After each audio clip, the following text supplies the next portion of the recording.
Samsung's next big flagship wave is already generating buzz, even though the official launch is still months away.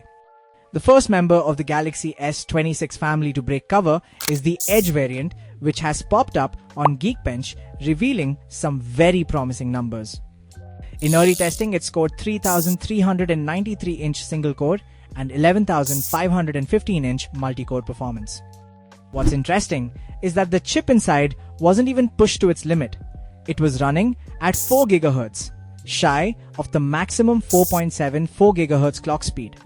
This means we're looking at early, unpolished results, and the final performance could be even more impressive once Samsung fully optimizes the hardware and software. When we turn our attention to the upcoming Galaxy S26 Ultra, expectations rise even higher. If the S26 Ultra operates at its full 4.74 GHz potential, we could see performance gains of around 15% compared to the Edge variant. That translates to single-core scores exceeding 4,000 and multi-core scores approaching 13,000.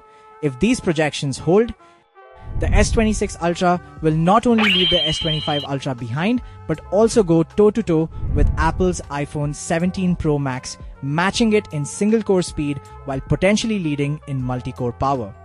Samsung isn't stopping at raw processing power.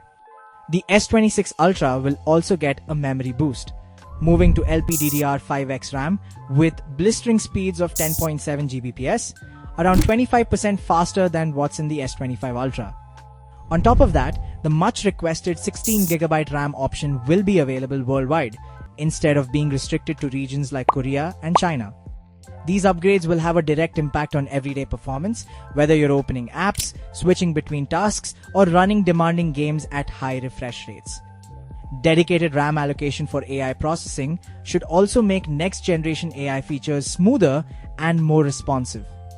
Even though the S26 Ultra hasn't hit store shelves yet, the rumor mill is already churning about its successor, the Galaxy S27 Ultra. One of the most intriguing leaks suggests a major camera upgrade in the form of a 200 megapixel Sony sensor with a 1/1.1 inch size, which is 22% larger than the 1/1.3 inch sensors found in the S25 and S26 Ultra.